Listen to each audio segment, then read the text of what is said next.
on our way to check out a comic book store north of town that I found online, because I was kind of curious. There was a discussion on one of the, I think it was during the High Council, and Tom from Midnight's Edge mentioned that there's no comic book stores around his area. So, and that kind of got me thinking, where are the comic book shops around here? So I did a little search, and there's 2 of them in the Daytona Beach area. They're both about 5 miles away from where I'm at in opposite directions. I'm doing the one up north. And it got me thinking about the state of the industry, of the comic book industry, because comics as a genre, I got no fear of. It will go on. Because we've been doing this sort of thing since, they were doing cave paintings. That's essentially comics. They're telling the story through pictures. For more on this, read Understanding Comics by Scott McCloud. Invaluable work on the entire genre of comics and sequential art type thing. And it's basically, we've really been doing comics for for thousands of years. So I'm not worried about the genre of comics. The industry is screwed unless they change course really damn fast. And stop with the agenda pushing and putting people in charge of these things who have no freaking business being in charge of any kind of creative endeavor. Because comic books, they have, especially superhero comic books, have a language all their own. It's like Star Trek. You can tell when you have folks who they don't speak, they're not native speakers, and they start saying things. It comes out as gibberish at best, and it's like, what the hell? What are you doing? You don't know this stuff, do you? And they start trying to shoehorn in things. So we got, they're turning Spider-Man bi all of a sudden. It's like, really? Okay. Never mind the fact you're taking a dump on the history of the character. It also shows a total lack of creative impulse because these people have no creative instincts. All they do is destroy. All they do is pull down existing properties or and try to remake them in their own image, rather than how about creating a new character? Is that too much of a problem here? You got to destroy something else. You can't create your own damn character. You can't create your own show.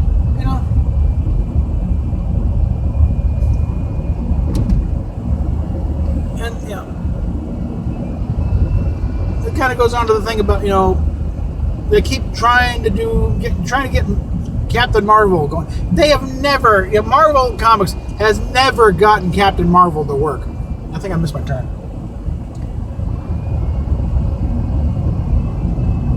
Or not. No, I'm fine. Okay. But they, ever since they discovered that while DC had rights to the character, they kind of messed up and didn't register the name Captain Marvel. Of course, they pounced on that because they're Marvel Comics. They should have Captain Marvel. But they have yet to do anything with the name of it. When it was a male, was a female, they never could get things going. So in that respect, the movie is nothing surprising. The comic book hasn't done any better.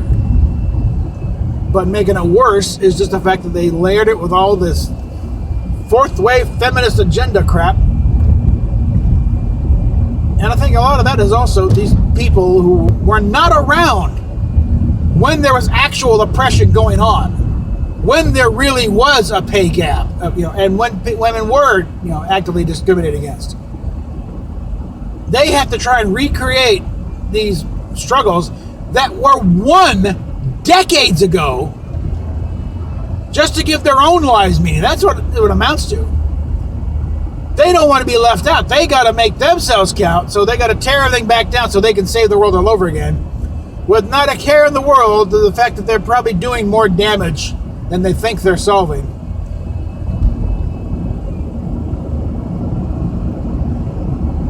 And yeah, you can jack it up to Obama pretty much rolling back race relations about 40 years during his tenure.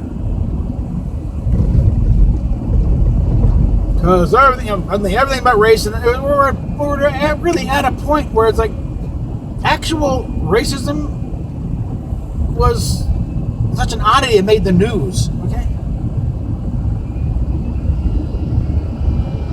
and again, the pay gap. So they try to create another there's a pay gap. No, there isn't, because you're looking at the numbers wrong.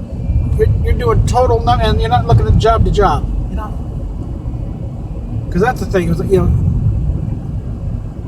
and while technically there is an actual pay gap, it is only about maybe 7 cents, and that goes down to individual. You know, does this person put in for the raise that the other guy does?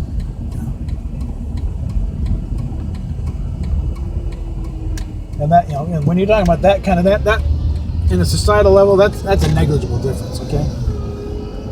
Because they're talking about we got to pass laws for equal pay. Yeah, just like Kennedy did back in '62. Equal pay for equal work's been the law of the land for over 50 years. You know?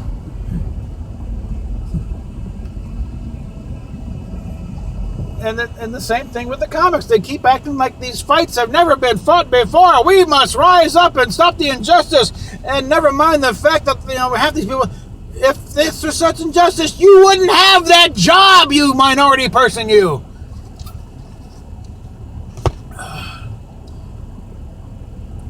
Look in the mirror. Do you see an old balding white guy? No! So what are you bitching about?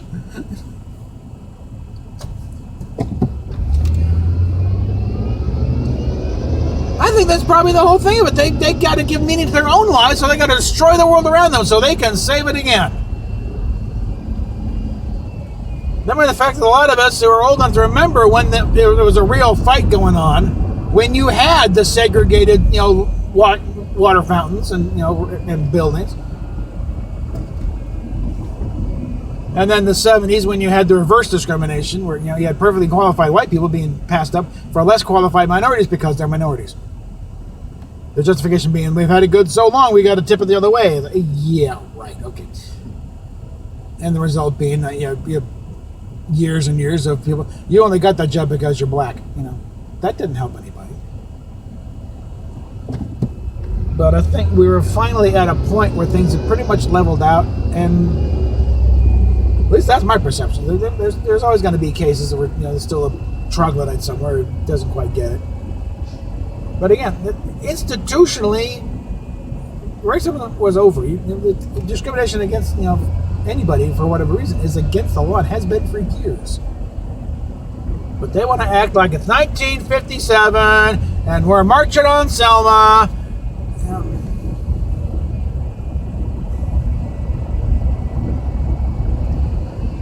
And the Southerners it's all a bunch of Klansmen and hicks and toothless morons who don't know things. The South is probably the most integrated place in the entire country these days. And that's why the court's saying, okay, the Voting Rights Act no longer applies. You guys have gotten your act together. But there's certain, you know, ironically, it's the Democrats who want to continue to punish the South for the Civil War. Well, it was the Democrats who caused the Civil War in the first damn place.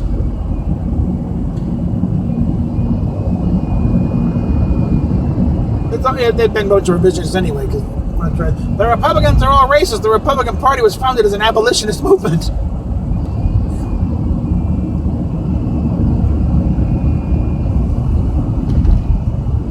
So we got another pet peeve of mine. You know? It's like, you know, a societal Munchausen syndrome. You know, we got to make the patient sick as hell so we can swoop in and be and rescue him. You know. And genre after genre has fallen to this nonsense. Gamergate, there was no problem in Gamergate. There was a lot of girls doing games, you know. And a lot of, you know, Anita Sarkeesian in her infinite wisdom, you know. That's like, you look up the old videos, you can look up other stuff where, yeah, she could be, in Game of the Year, there's plenty of videos out, video evidence, where she admits she never played a game in her life until she got into this kick. So, thankfully, she's beginning to be revealed as a joke that she is. You know. But it's like a bunch of, I think I did call, you know, cultural locusts. They go from genre to genre. They started with Gamergate, and they moved on to comics. You know, so you got Comicsgate, trying to rewrite everything there, tear that down, and make it in their, you know, in their own image of, you know, SJW nonsense. and we've seen them move on to movies and TV. Doctor Who, Star Trek, Star Wars. Probably a couple others I haven't gotten to yet, but they've done the same damn thing. It's kind of going to kind of morphing, the state of the franchises thing. These people need to stop, okay? And the blowback is building, okay? And the fact that the movies that even look like they're going to go along those lines die horribly. Birds of Prey, Harley Quinn and the Birds of Prey. One, I don't know what the hell they're trying to accomplish with that. Because it wasn't that many years ago they had a Birds of Prey TV series, which was a little closer to the comics, but the whole thing, if you're not familiar, Birds of Prey was a DC thing. It was while Barbara Gordon was out, as was paralyzed from we got shot in The Killing Joke, and she turned her attention to as Oracle, where she basically do the online sleuthing stuff and detecting that way. And she would have, the team was, I'm probably mixing up the TV show, but yeah, Black Canary and I guess Huntress was in there. And maybe a couple others, I'm forgetting, but they had the ambulatory female heroes go out and do the thing while she, held down the home fort and fed information to it. And much of the same thing with the TV series. You had, you had a version of Black Canary, I think it was a daughter or something, and you had, Huntress, and Dina Meyer played Oracle. Once in a while, getting a very nice Batgirl suit. And the DVD set is on sale. That story, not hard to track down. So, again, these people think they're reinventing the wheel. And you got Harley Quinn, who never had anything to do with the Birds of Prey, except maybe as a target. So these people really need to be slapped upside the head time or two. But also apparently trying to, this is a woke movie, woke feminist movie. That's the death knell now. Because look at Charlie's Angels.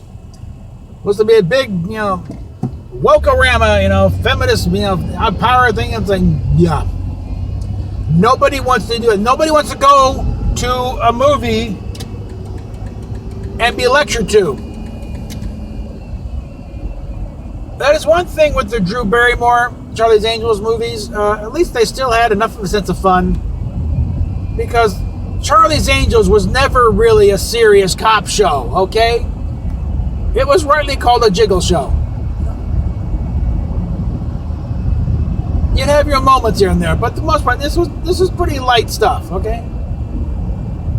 NYPD Blue, it was not. Okay? I'm going to get ready to make a turn somewhere in here.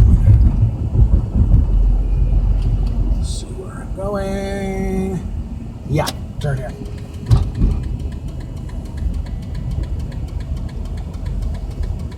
But we're going to see the tide turning soon here, because one, you got the ones that are doing this crap dying on the vine, but you have other properties coming up. And again, it has been, I'm going to trust Andre on this one. It's like, no, Sonic was not a setup job. They really did, react to the fan backlash, and they changed Sonic around, because there was a pretty good theory going out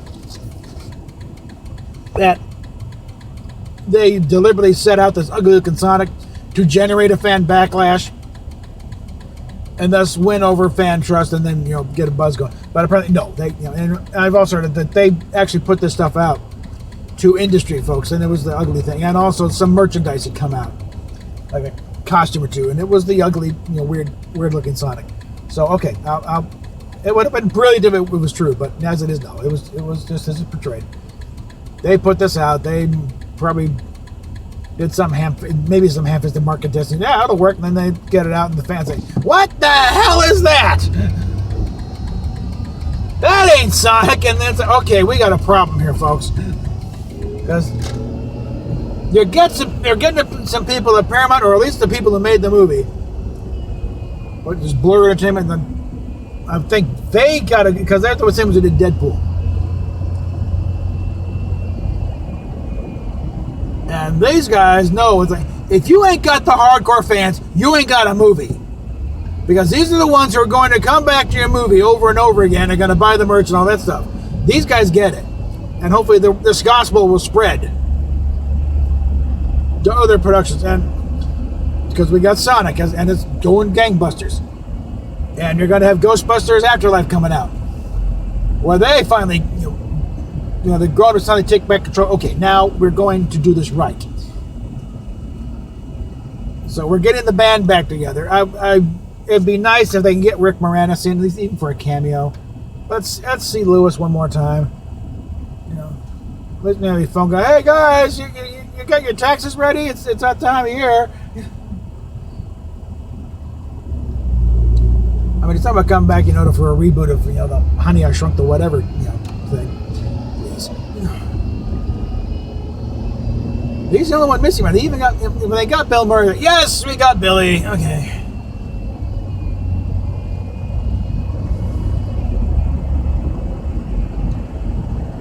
But we're starting to get her in. So you got Ghostbusters, and you got that's a jacket. All right, and we're getting Bill and Ted, Face the Music. That's been a passion project of Keanu Reeves and Ed Winter for a long time. They want to get back, and we're starting to see these guys realize you have to stay true to the source material and something the fans are going to like. This attitude of just taking the fans for granted really is putting it kindly. Because they're going to show up regardless. No, we're not. They're finally figuring out. It's like Mecca has on our t-shirts, movies are not mandatory. We don't have to show up. And we're very capable of, saying later, we're not so starved for entertainment that we have to show up to your stupid movie.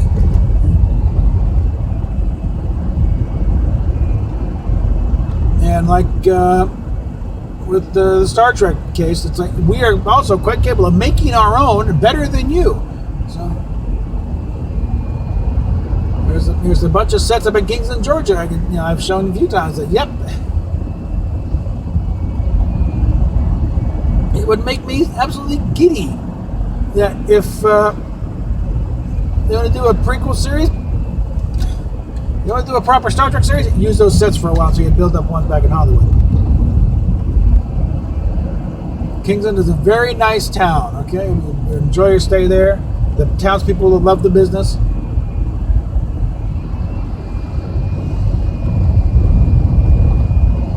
But those sets are just perfectly workable.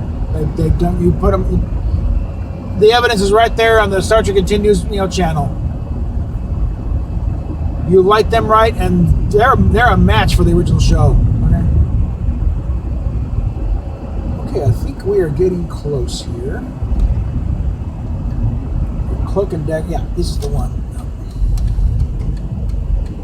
Yeah. It helps when you do the little Google Map thing and get the street level view. Okay, it's got to be up this way.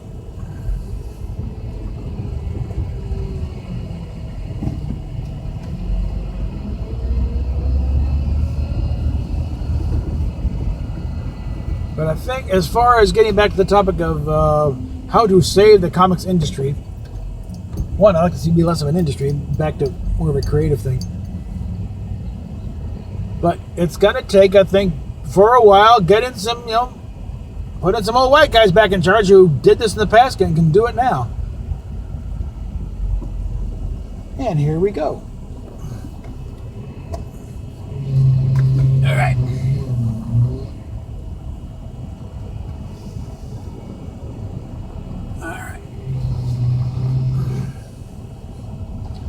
Okay.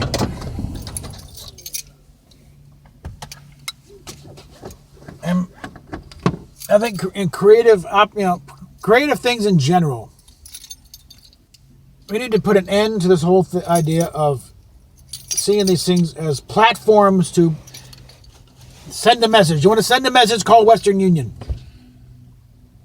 People don't, they want to watch movies, to watch a movie, not to get a lecture, not to be told they're scum or that their way of life is wrong and destroying the planet. And if you want to do an argument like that, you show both sides. You be fair, okay? Give the audience some credit for being intelligent enough to at least turn the TV on and pick a channel. I don't know what the hell these people think. Well, there was an exchange on CNN where they let it slip of what they really think of the right. And Don Lemon laughing his stupid ass off because they was going, oh, your book learning and your geography and your thing. It's like they think we're all, all of us on the right side of the ledger are a bunch of toothless morons. Probably got a hood and robe in the back. We're just waiting for a call for the next cross burning. And it's like, they really, you're talking about, they're like a parallel universe. Well, no, you're in the parallel universe. We're in the real world. Okay. Actually where things work. But that's a totally another subject. We get off on a tangent. So, again, for those who've been saving our butts for the past few days, thank you. And I hope any day now, it could be even today, that check clears. You're not going to hear a peep out of me about needing money for a while, okay?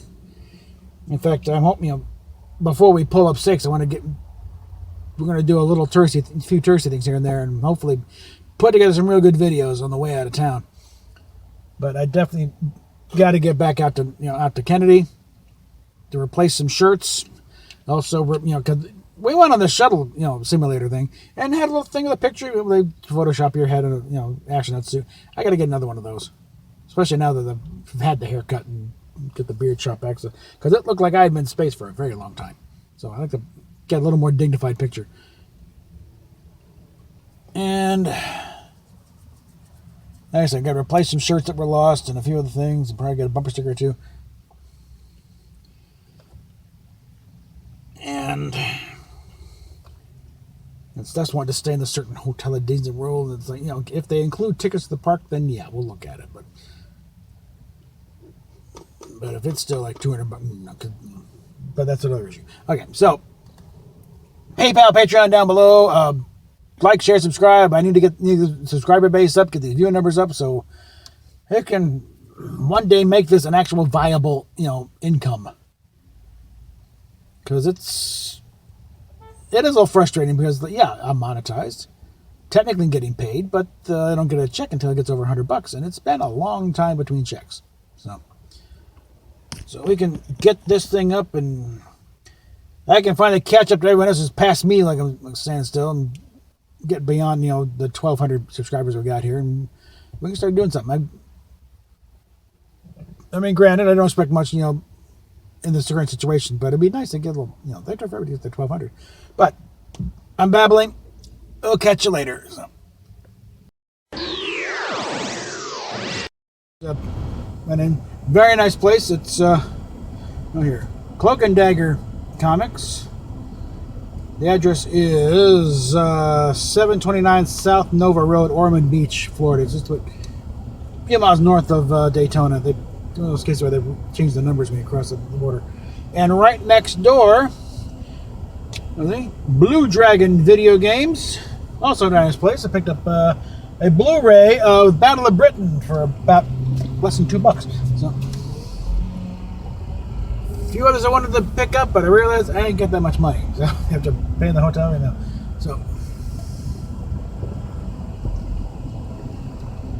So yeah, if you find yourself in the area, I'll check out the other place sometime in the next few days. But very much an old school type of comic book shop. But, lots of action figures stuff up front and collecting figures and comics in the back. Check them out when you're in town. So, catch you later. Spider-Man, friendly neighborhood Spider-Man. Well, the man is ignored. Action is what's ahead. Life is a great big bang up. Whenever there's a hang up, you'll find